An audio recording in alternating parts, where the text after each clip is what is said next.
channel. Good morning, good afternoon, good evening sa ating lahat.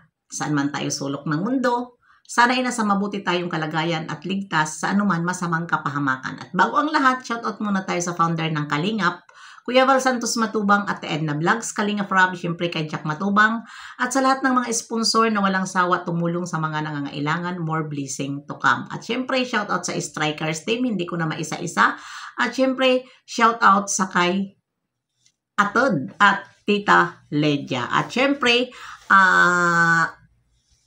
Daitwinvel, Sis Charmaan, Langgatin, mega love, shout out sa inyong lahat. Ano ngayon ang ating reaction video? Nandyan si Ate Edna at si Bibi Biancy. Yan po ngayon ang ating topic. At bago ang lahat ay panoorin muna natin si Ate Edna kung ano ang sinabi niya kay Bibi Biancy.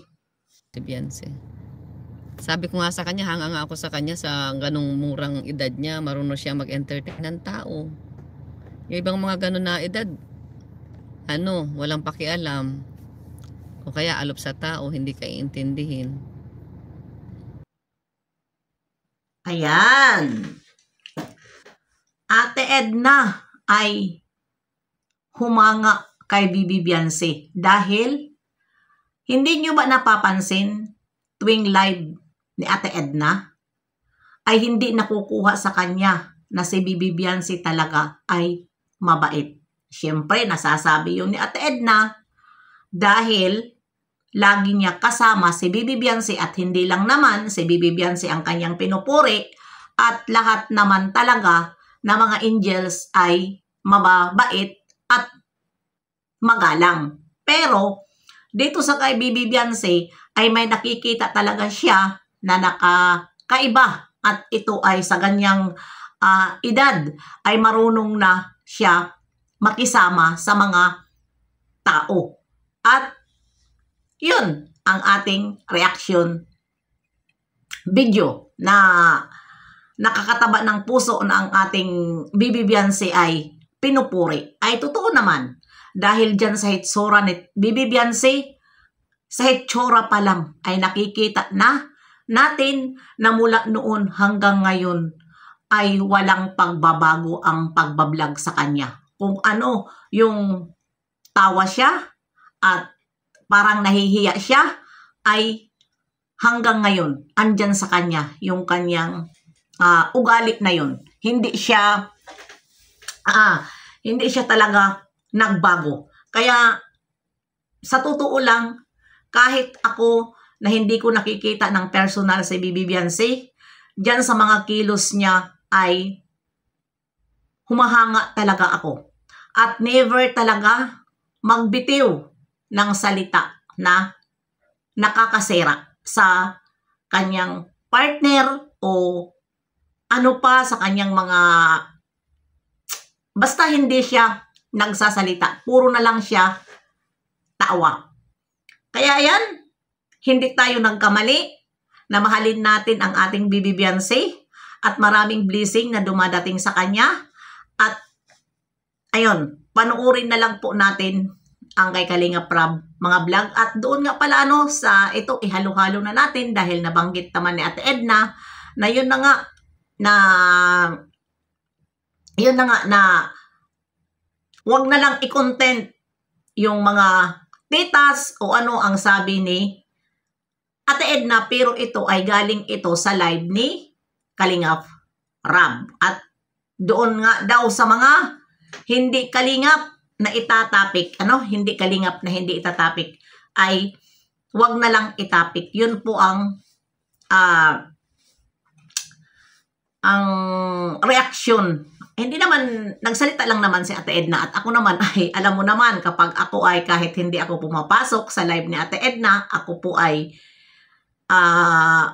paggising ko, nag-ano yan sa cellphone ko, at ayan, pinapanood ko talaga ang mga live ni Ate Edna. Thumbs up at hindi na ako nagko-comment. Yun lang ang ko dito sa kay Ate Edna. Pero pag nagre-reaction ako, minsan kapag mayroon akong naririnig sa kanya na gusto kong reaksyonan, nagre-reaction ako dito kay Ate Edna. At yun, malinaw dyan sa sinabi ni Ate Edna na sa murang edad ay hindi niya akalain na makikipaghalubilo. Ano ibig sabihin ni Ate Edna ay hindi siya mahiyain at nakikipaghalubilo siya sa mga tao. Kaya yan ang mahiyain siya, mahiyain siya, pero pagdating sa ipapront na siya sa mga tao o sa kanyang ugali ay kitang-kita natin. 'Di ba? Kaya mabuhay ka, Bibi Beyonce. Kaya maraming blessing na dumadating sa iyo. At ayan na nga, At syempre, love ka na ni Papa Eds. Oy, love na talaga. Love na talaga ni Papa Eds. At huwag po tayo patitinag sa mga basher. At hindi sila mawawala. Dahil nga kung sobra na ang ating mambabas din, baka hindi pambabas kasi ang mga basher nandyan lang yan. Dito sa mga reactor. Dito sa mga reactor, pag sobra na rin ang ating content, nawala na rin sa ayos, posible na baka hindi ito pag walang Beyonce ay walang Hong Kong. Kaya, ayan, sa mga basher, masaya na kayo sa nakikita nyo ngayon. Dahil habang binabas nyo ang aming Bibi Beyonce, ayan, marami ang blessing na dumadating sa kanya. Kaya, congratulations sa atin mga ka-Bibi Beyonce, mga supporters ng Bibi Beyonce, dahil 1 million na po ang kanyang married na upload ni ang kanyang wedding na upload na pinagkaguluhan sa lahat, na pinagkainggitan ang kanyang body at ang kanyang mga kelos na talagang pag umangat ang liig ng ating Bibi Beyonce ay bonggang-bongga naman talaga, kapag ito ay pumaso siya at iaangat pa talaga ang liig niya. O, diba? Mabait na malakas ang apel. Itaas lang niya ang noo, marami nang nababaliw. O, ano kayo ngayon? Mayroon kayong mga basher, mayroon kayong katawan na tulad kay Bibi Beyonce at mayroon kayong tulad kay Bibi Beyonce na paangat-angat pa talaga siya ng kanyang liig kapag siya ay pumapaso. Di ba? Wala kayo niyan. Bibi Beyonce namin nandyan na talaga sa kanya. Brain and beauty. Diba? Nandyan sa kanyang lahat kaya walang makakatalo. Kaya nga na lang kayo mga basher. Kawawa nyo naman mga basher. Baka masiraan kayo ng bait kapag panay ang bas nyo kay Bibi Beyonce. Kasi si Bibi Beyonce, hindi na po yun pakakawalan ng aming Papa Eds. At siya po ang Marimar ng Kalingap at siya po ang pang-bato ng Kalingap Beauty Contest. Napili nga, di ba? Sabi nga ni Kalingap Rob, ano talaga si Papa Eds, napili talaga ambassador, yung kanyang partner. O, di ba?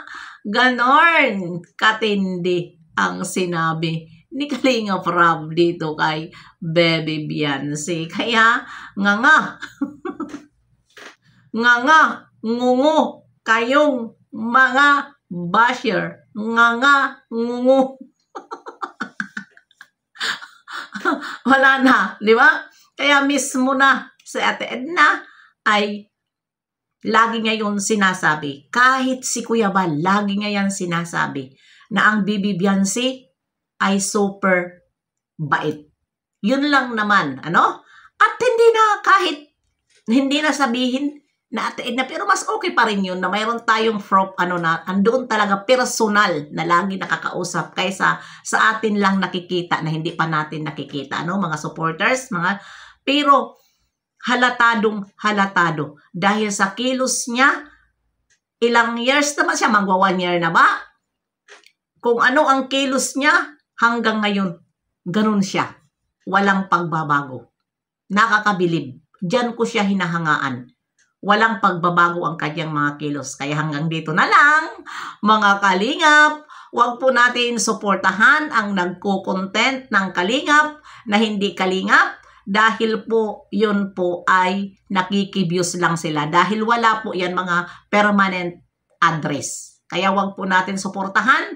Hayaan na natin magsuporta yung mga anti-kalingap. Sabi nga ni Ate Edna, ang hindi tunay na kalingap nagsusupport ng hindi kalingap. At huwag panoorin ang nagko-content ng hindi ng kalingap. Yun po lang ang sabi niya. Hanggang dito na lang. See you next live and upload. God bless sa ating lahat.